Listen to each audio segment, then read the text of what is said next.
여기는 대한민국 국제사 방위산업전시회 카덱스입니다. 입장이 불어될 수 가능성이 있어서 영상으로 남기려고 합니다. 죄송합니다. 근데 저희는 만년시위단체는 저희가 입장이 안 됩니다. 죄송하지만 아까 제가 프리페이에서 오늘 저는 다크투어 1일 가이드를 맡은 전쟁 없는 세상 운영위원 문치라고 하고요. 한국산 무기가 수출 그리고 사용되는 국가는 대부분 중동 그리고 동남아시아 등 인권 상황이 열악하거나 국내외 분쟁에 개입된 국가가 많고요. 이런 국가들이 카덱스 그리고 다른 무기 박람회에도 다수 VIP로 초청이 되고 있습니다.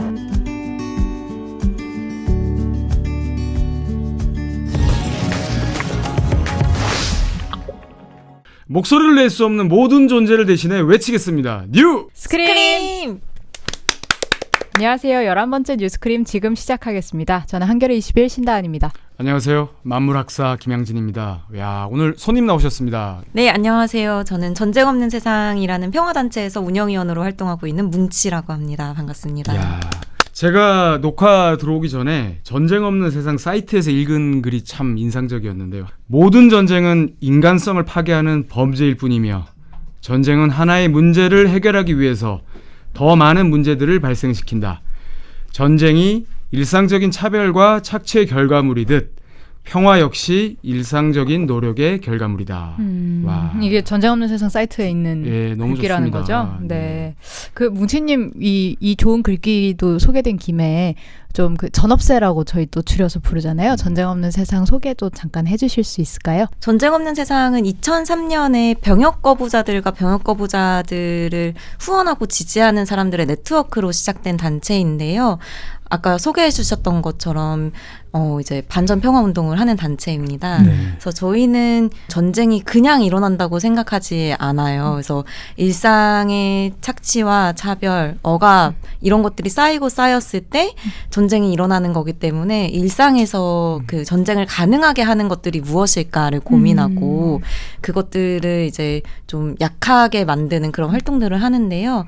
그래서 이제 저희가 생각하는 이제 두 가지 핵심 축은 많은 것들이 있겠지만 이제 첫 번째로는 그 전쟁을 지탱하는 징병제도. 네. 그래서 이제 병역 거부 선언과 그 병역 거부를 이제 직접 실천함으로써 네, 전쟁에 저항하는 이제 어떤 활동들을 하고 있고요.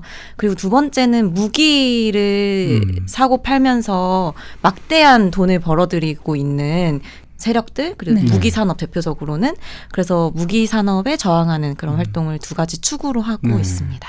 사실 오늘 그 뭉치님 모신 게 지난주에 우리 신다은 기자 한겨레 21에 쓴 기사 때문인데요. 국제 방위 산업 전시회 맞죠? 네. 이 기사 좀 한번 설명해 주시죠. 우리나라의 여러 그 방산 기업들이 이제 무기를 사러 온 기업들에게 설명도 하고 또 홍보도 하고 그 자리에 어떤 뭐 기업 박람회처럼 무기를 홍보하는 자리가 여러 우리가 더 많이 있어요. 죽일 수 있다. 이거 한 방에 더 많이 죽일 수 있다. 이거를 좀 홍보하는 그렇죠, 자리군요. 그렇죠. 그러니까 이 무기가 그렇죠. 이만큼 살상력이 있고 혹은 파괴력이 있고 우리 무기 한번 봐라 이런 자리예요. 사실은 거기서 이제 이 전쟁 없는 세상을 비롯한 이 반전 단체들이 이 전시 속 전시 같은 걸 한 거예요. 네. 그게 어떤 다크 투어를 네. 몰래 이어폰을 끼면 이 무기에 관한 어두운 이야기들을 우리가 몰래 들을 수 있는 투어죠. 이건 지금까지 어떤 사람들을 얼마나 죽였고 어디서 어떤 사람을 죽이고 맞습니다. 있는지. 네. 그게 뭐 공식 프로그램인가요? 그렇지 않죠. 왜냐하면 네. 거기는 이제 반전단체 출입금지 이렇게 써 있었잖아요.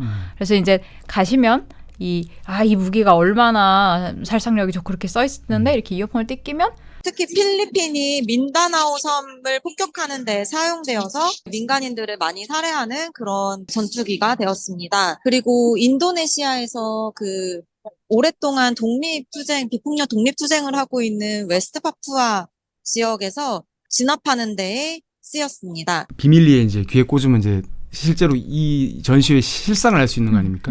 혹시 이게 이번에 처음인가요? 이게 좀 어떻게 준비하게 되신지 이게 좀 궁금하거든요. 네, 저희 처음으로 시도해본 행사였어요. 사실 무기 박람회라는 게 열리는지 모르고 계신 분들도 되게 많죠. 많거든요. 네. 그렇죠. 네, 그래서 이런 행사가 있고 네. 사실 가면은 일반 관람객들도 가가지고 되게 뭔가 즐길거리, 소위 말하는 즐길거리가 많은 행사예요. 사실 무기라는 것이 우리 일상생활에서 흔히 보지 못하는 장비들이다 보니까 가면 신기하잖아요. 막 탱크 막 이렇게 있고 총도 막 만져볼 수 있고 포장이 돼 있죠, 그렇게. 네, 그래서 이제 사실 이게 이렇게 나쁘다고 하는 것이 아니라 이 무기가 이제 지구 반대편에서 혹은 이웃 국가들에서 팔려 나갔을 때 얼마나 많은 사람을 죽이고 또 어떻게 환경을 파괴하고 또 더 나아가서는 이제 이렇게 군비를 많이 쓰게 하는 것 그런 것들이 이제 우리 삶을 어떻게 위협하는지 조금 더 친숙한 언어로 설명할 수 있는 그런 프로그램이 있었으면 좋겠다 해서 네, 기획을 처음으로 해본 행사입니다. 이게 되게 물론 거기 가서 고초 많이 겪으셨거든요. 근데 되게 저는 고차원적인 저항 운동이다 이렇게 생각했어요. 네. 왜냐면 그 전까지 이제 반전 단체가 이렇게 손팻말 들고 있다가 끌려 나와 이런 일들이 많이 있었는데 수요자가 들을 수 있게 뭐 거기서 어떤 뭘 외친 것도 아니고 그런데도 그때 경호원이 엄청 많이 붙었어요. 그죠? 사실 예상치 못한 상황이었어요. 저희가 비밀 다크 투어 참관기라고 이제 네. 저기 그 기사 제목도 나가고 이랬는데 비밀로 기획한 게 절대 아니고 저희는 이 안에서 시위를 하려고 했던 게 아니니까 뭔가 방해하려고 한 것도 아니고 이제 저희가 시민들을 모집해서 이 안에서 어떤 무기들이 전시되고 있는지 좀 설명을 하고자 했던 어떤 정보 제공 차원에서 기획된 행사기 때문에 비밀로 기획한 게 절대 아니었어요. 오보네요. 네, 네. 근데 그래서 어떻게 알고 그렇게 하신 겁니까? 이분들이 어떻게 알아보고? 그러니까 저희가 네. 이제 티가 나. 잘 모르겠어요, 저도. 근데 티가 나. 아니 그러니까 딱 보면은 뭐 이렇게 좀 전쟁에 반대하는 양심적인 사람으로 보이는 건가? 아니 그것도 절반 있지만 네. 뭉치님 그날 걸으시면서 그러니까 그게 이 대한항공 부스가 있으면 뭉치님이 이렇게 걸어다니면서 이 무기는 뭐 무인기로 몇 명을 죽였고 이러면서 다니니까 그걸 이렇게 들으면 비밀이라고 아까 하셨는데 좀 약간 밖에서는 이제 여러 가지 시민들한테 리플렛도 나눠주고 피켓 시위도 하고 막 이러니까 집회 신고를 사실 해놨었거든요. 그래서 이제 이 행사장 자체 이제 반전 시위 단체는 출입 금지다라고 붙었는데 사실 저희는 이 안에서는 시위할 계획이 없었으니까 그래서 이미 이제 그 등록도 하고 티켓도 사고 이렇게 그냥 준비를 한 관람객으로 갈 수 거거든요. 있는 것이니까. 네. 네. 실제로 중단하고 나가라고 명령을 또 요구를 또 하시더라고요. 그래서 저는 시위하러 온 거 아니고 여기서 이제 관람하러 온 거다라고 좀 실갱이가 있었어요. 맞아요. 네네. 좀 제가 여담으로 말씀드리면 저도 많이 붙었거든요. 아마 저도 평화를 사랑하게 생겼나 봐요. 그런데 그런 관상이 있는 것 같습니다. 그런 얼굴. 그런데 아마 이렇게 무기를 보는데 이런 표정이 아니고 이런 표정이니까 티가 났겠죠. 네. 저도 한 4-5분이 이렇게 있었는데 본인이 미행을 당한다는 걸 아는 되게 좋은 방법이 2가지 있어요. 뭔지 아세요? 이렇게 걷다가 갑자기 골목에 들어가서 바로 나오는 거예요. 그럼 그분들이 이렇게 절 따라서 들어오다가 막 단체로 이렇게 되거든요. 그러면 첫 번째로 알 수 있고. 너무 재밌는 투어인데? 아니 그러고 나서 저를 왜 안 끼워줬습니까? 와, 그러고 나서 네. 그분들이 이렇게 저를 따라 들어오다가 하고 놀라잖아요. 그럼 그분의 눈을 보면 눈을 절대 안 봐요. 이렇게 보면 이렇게 그러면 미행이 맞습니다. 저는 사실 이게 지금 투어가 그러니까 더 좀 구체적으로 좀 말씀해 주셨으면 좋겠는데 여기서 이제 좀 어떤 무기를 좀 이렇게 소개를 하셨고 어떤 이야기를 하셨는지 이게 사실 다 어떤 죽음의 박람회 아닙니까? 여기서 이제 상당히 무거운 마음으로 소개를 하셨을 것 같은데 그 내용도 좀 궁금하거든요. 네, 사실 이 무기 박람회라는 게 주요한 고객층은 사실 분쟁을 겪고 있거나 혹은 이제 뭔가 어떤 독재 국가여서 어떤 공권력을 사용해서 물리력을 사용해서 이제 시민들을 많이 진압하고 있는 그런 상황에 놓여 있는 국가들이 많이 초대가 돼서 와요. 왜냐하면 그러니까 그냥 로직하게 생각해 보면 거기서 무기 수요가 많을 수밖에 없으니까요. 정말 나쁜 거네요. 그 민주화를 막는 거 아닙니까? 네, 민주화 평화를 막는 거 아닙니까? 그렇죠. 네, 맞아요. 이스라엘이 지금 1년이 넘게 팔레스타인 집단 학살을 저지르고 있는데 그러다 보니까 이제 이스라엘에서 무기 수요가 많을 수밖에 없고, 그래서 이스라엘에 무기를 수출하고 있는 대표적인 대형 무기 기업이죠. 로키드 마틴이 또 여기다 부스를 차렸는데요. 이스라엘에 수출하고 있는 어떤 전투기 모델을 전시를 해놓고 가상으로 몰아볼 수 있는 어떤 시뮬레이터가 설치되어 있었던 걸 또 보기도 했고, 이스라엘의 국영 무기 기업인 엘비 시스템즈라는 기업이 있는데 거기랑 이제 협력해서 이제 무인 어떤 그 무기 체계를 만들고 있는 사프란이라는 프랑스의 무기 회사도 참가를 해가지고 이제 여러 고객들을 만난 것을 확인을 했습니다. 네. 우리도 LBH 시스템즈랑 MOU 맺었잖아요. 네, 맞아요. 카이인가요? 하나랑 카이가 맺었습니다. 그래서 그렇게 MOU를 맺는 것도 사실 무기박람회를 통해서 많이 맺게 돼요. 맞아요. 그래서 그렇게 한국의 기업들이 직접 무기를 이스라엘에 파는 것도 있고, 이제 이스라엘이랑 이스라엘의 무기 기업들과 이제 같이 기술 협력이라든지 이런 비즈니스 협력을 맺고 있는 그런 경우도 있습니다. 여기 대한항공이 있었죠. 대한항공은 민간 항공사로 많이들 알고 계시는데 70년대부터 어떤 그 전투기 정비 사업 같은 거를 계속 했고 2000년대 들어서는 이제 무인기 사업을 이제 계속 드론이죠. 네, 그러니까 무인기 말 그대로 이제 사람이 직접 타지 않고. 조종하지 않는 무인기 사업을 추진을 하고 있다고 했고, 그래서 이제 부스에 보니까 이제 여러 가지 모형들이 많이 전시가 돼 있고. 부스에 가면 이 무기는 표적을 막 바꿀 수도 있고요. 표적이 나타났다 사라져도 다시 뭐 공격할 수 있습니다. 이런 설명이. 그러니까 이 설명은 우리 다크투에서 설명하신 게 아니라 네, 그건 주최 이제 측이 부스에서. 설명했다는 네. 거죠. 굉장히 충격적입니다. 근데 보면 이제 윤석열 대통령 같은 경우에는 뭐 27년까지 세계 4대 방산 뭐 그런 나라로 강국 이게 강국이라고 해야 될지 모르겠는데 이미 한국이 세계 10위 혹 뭐 9위 내지는 10위 정도의 무기 수출 국가. 이미 상당히 강대국. 네, 이미 그분들 기준에 따르면 네. 이미 이제 세계 곳곳에서 벌어지고 있는 전쟁이라든지 학살에 대한 책임이 많은 나라죠. 그래서 그 한국을 방산 수출 4위 국가로 만들겠다는 포부가 되게 저는 너무나도 우려스러운 상황이라고 생각합니다. 4대 강국이 되려면 사실 우리가 전쟁도 더 많이 일어나야 될 거고, 그죠? 평화가 지속되는 한 4대 강국이 될 수는 없는 거 아닙니까? 그리고 더 많은 무기들이 개발돼서 그보다 더 좋은, 더 사람을 많이 죽일 수 있는 무기를 개발하겠다 이런 얘기이기도 한데 참 안타깝고요. 무기 같은 경우는 기밀이잖아요. 예. 근데 이런 정보를 어떻게 잘 아시고 이렇게 설명 그런 까지 해줄 수 있는 것까지 공부를 하셨는지 그것도 좀 궁금하거든요.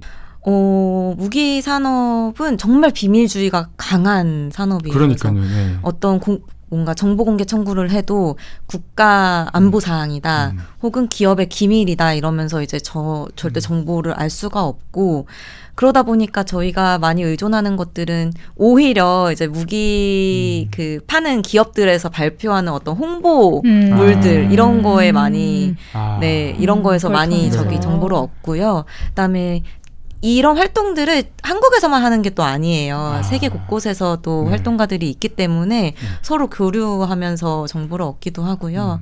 그래서 다은 기자님께서도 이제 취재하시면서 많이 어려움을 겪었다고 말씀을 해주셨는데, 저희도 진짜 이게 어려운 측면 중 하나예요. 왜냐하면 팩트체크를 저희도 되게 빡세게 해야 되는데 이게 뭔가 딱 검증되어 있는 정보 소스가 없다 보니까 되게 어떤 이 방위 산업 자체가 민주적인 감시망에서 많이 벗어나 있는 산업이고, 그만큼 이제 어떤 정부의 책임이라든지 기업의 책임을 요구하기가 너무 어려운 그런 부문 중에 하나입니다. 예멘 내전에 이제 참여한, 그러니까 거기에 개입한 사우디 같은 경우에는 무기가 어떻게 알려졌는지 아세요? 그 군인 SNS로 알려졌습니다. 그러니까 우리가 아예 수출된 사실조차 공개가 안 되거든요. 특히 살상 무기들은. 그러니까 예를 들면 그 사우디 군인이 이제 예멘 내전에 개입했을 당시에 이제 뭐 반군이나 혹은 이 사우디 군이 이렇게 셀카를 찍는데 거기 한글로 우리 무기가 써 있는 거죠. 세열 수류탄 막 그렇죠. 한화 뭐 이렇게 써 있어요. 딱 그냥 보면 이 알 수 있는 우리 무기가 거기 있는 거예요. 그러니까 사실 그런 방식을 통하지 않으면 우리가 사실 뭘 어디에 수출하고 있는지도 지금은 알 수가 없는 거죠.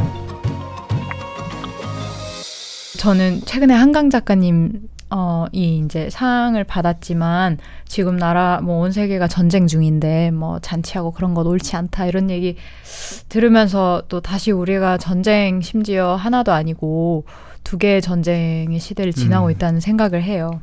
사실 한국이 이제 방산 수출도 실익도 많이 봤는데 어쨌든 우리가 이 2개의 전쟁하고 아직 뭐랄까 직접 연관된 무기가 있다.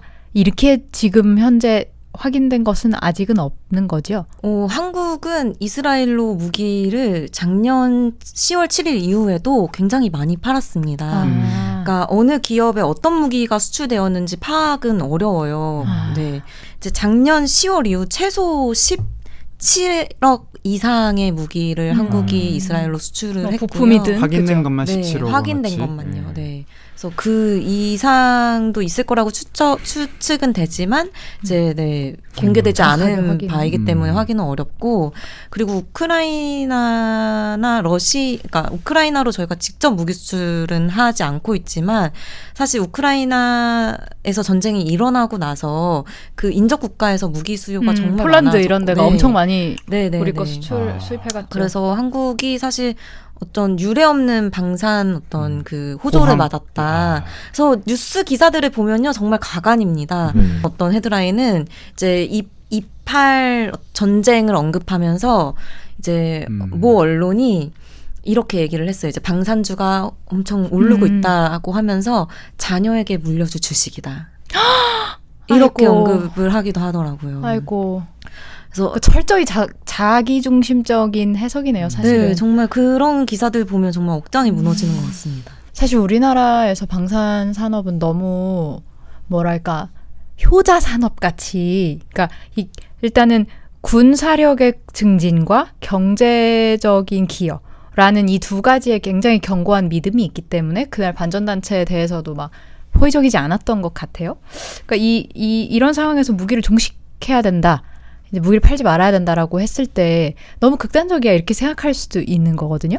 근데 아마 그 중간지대가 있을 것 같은데 단번에 우리가 무기가 제로인 시대로 바로 나아갈 수는 없어도 우리가 할 수 있는 것들 뭐 예를 들면 비인도 무기를 뭐 없앤달지 뭐 분쟁 국가에는 적어도 팔지 않는달지 어떤 그런 게 있을까요? 어떠세요? 적어도 분쟁 지역에는 팔지 말아야 된다. 네, 그런 이야기들을 중심으로 하고 있고요. 말씀하셨던 것처럼 이제 대표적인 비인도 무기로 분류되는 확산탄 같은 것들도 한국의 무기박람회에서는 여전히 활발하게 전시가 되고 홍보가 되고 있거든요. 확산탄, 그거 진짜 충격적이던데 설명 좀 해주세요. 이번에도 이제 확산탄이 한국 카덱스 무기 박람회에서 전시가 됐는데요. 하나의 폭탄 안에 작은 그 소폭탄이 막 100개, 200개가 각자 또 터지는 거예요. 파편이 막 터져가지고 사람한테 막 박히는 거군요. 네, 그래서 너무나도 광범위하고 무차별적으로 사람들을 공격할 수 있는 무기이기 때문에 그 군인하고 민간인을 구분을 안 한 네. 거죠, 사실은 그 무기는. 그래서 이게 그 확산탄 금지 조약이 생긴 이후로는 국제법으로도 그 조약 가입 국가에서는 불법 무기로 네. 분류가 되는데요. 한국이 이제 확산탄 금지 조약에 가입을 하지 않았기 때문에 아직 한국에서는 이제 판매가 그 생산이 되고 있는 무기 체계이고, 또 흥미로웠던 것은 지난 6월에 프랑스에서 열린 무기 박람회가 있어요. 유로사토리라고. 거기에 이제 KDI 인더스트리가 참가를 해서 아무 생각 없이 아마 확산탄을 전시를 했던 것 같아요. 아이고. 네. 근데 거의 금지된 나라잖아요. 금지된 나라죠. 네. 그래서 거기에서 이제 활동가들이 국제 엠네스티 프랑스 지부였던 것 같아요. 그래서 거기를 이제 모니터링 하다가 확산탄이 전시되어 있는 것을 확인을 하고 이제 급하게 이제 전시물에서 이제 내리는 그런 해프닝도 있기도 했었습니다. 저는 이것도 좀 궁금하더라고요. 제가 또 생태나 나무나 뭐 이런 숲에 관심이 좀 있는데 친환경 무기. 이거 친환경 무기 뭡니까? 이게 뭐 이 무기를 쏘면 환경이 살아나는 건 아닐 거 아닙니까? 이 환경을 이 무기를 만들 때 무슨 뭐 이렇게 좀 뭐 탄소가 덜 배출된다는 얘기인가요? 뭔 얘기인가요, 도대체? 저도 사실 네. 왜 뭔가 이제 인지적으로 이해가 정말 안 돼서 네, 저도 되게 깜짝 놀랐던 무기인데요.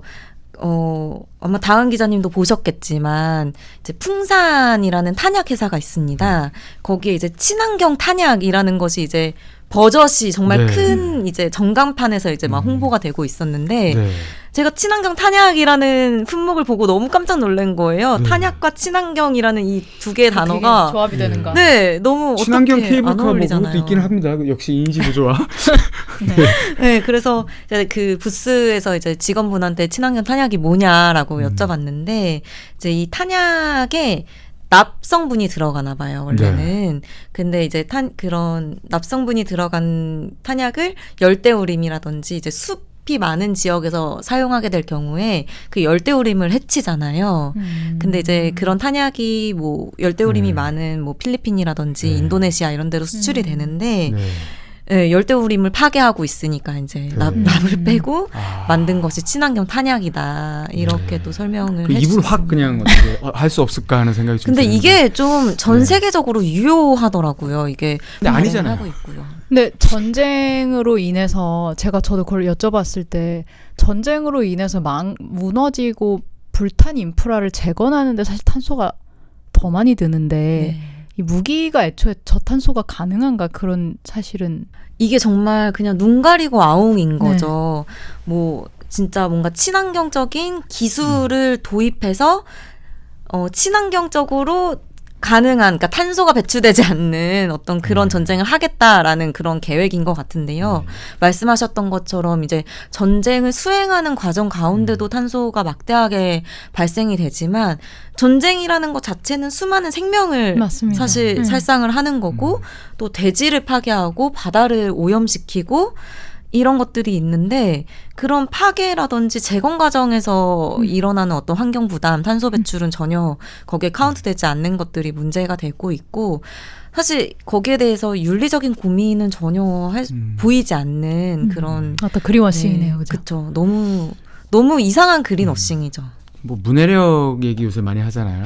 참 이걸 뭐 문해력 이걸 이해하기가 상당히 힘들고 이런 말 자꾸 만들어내는데 맞습니다. 문해력이 떨어질 수밖에 없을 것 같습니다. 이런 이해하다가 약간 이상해질 것 같은데. 근데 저는 또 우려스러운 것은 이제 기후를 걱정하시는 시민들이 정말 많잖아요. 그러면 이거라도 궁여지책으로 이렇게 생각하실 수 있지 그렇게 않을까? 또 생각을 하실 수 있을 것 같은데 그래서 이제 저와 저를 비롯한 평화 활동가들이 늘 외치는 것은 전쟁을 지속하는 기후 정의는 있을 수가 없다. 네, 기후 정의의 끝은 반정이죠. 그렇죠. 네. 네. 몸에 좋은 담배 같은 거고. 네. 집대로 부수면서 친환경 망치다 이렇게 네. 얘기하는 거예요. 네. 네.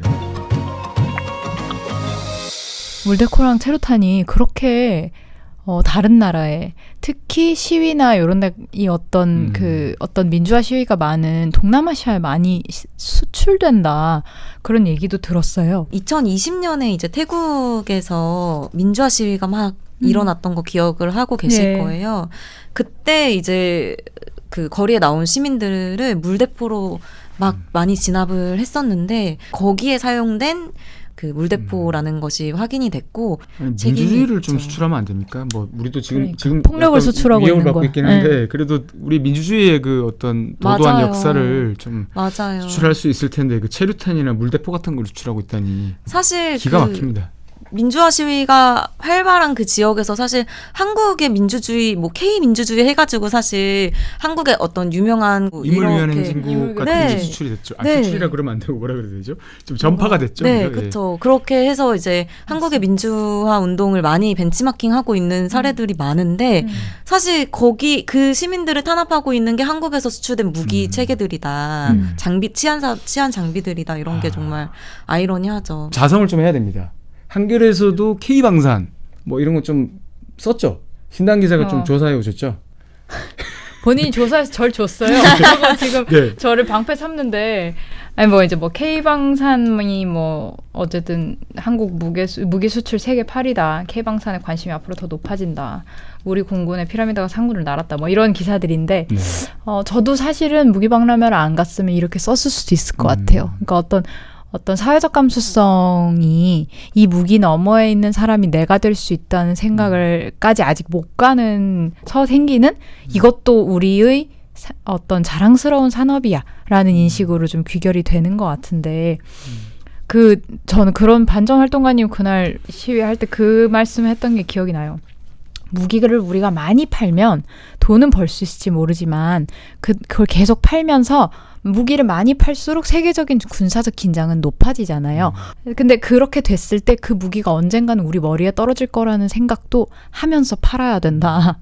그러면 정말 팔 수 있을 거냐라는 질문인데 우리 한겨레도 이런 질문을 조금 더 천착을 할 필요 있지 않나. K방산?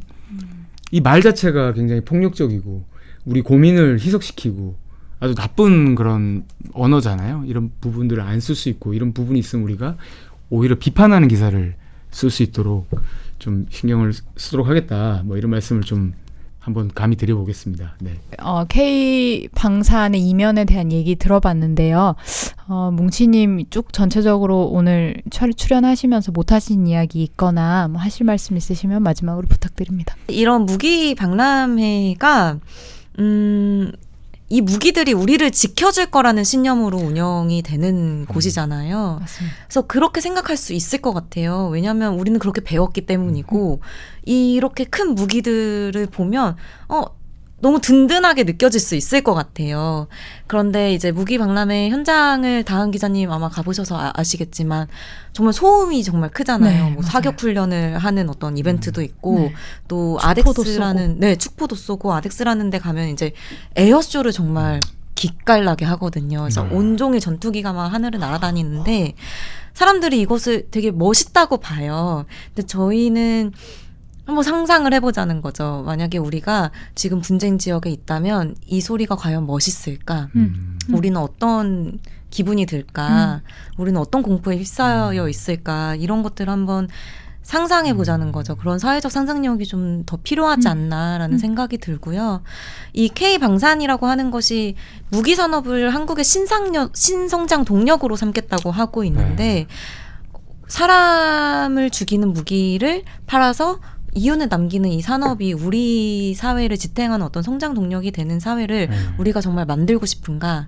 우리가 그 안에 살고 싶은가? 그럼 우리는 우리 이웃들한테 어떤 책임을 가지는가를 한번 같이 고민해 보고 싶습니다. 힘을 좀 모으고 싶습니다. 같이 좀 많은 시민들이 연대하시고 아까 말씀하셨던 그 사회적 상상력은 우리가 같이 꿔야지 이룰 수 있으니까 같이 하겠습니다. 네. 감사합니다. 네, 앞으로도 저희 뉴스크림 가장 가까운 현장에서 생생한 이야기 들려드리도록 하겠습니다. 뉴 스크린!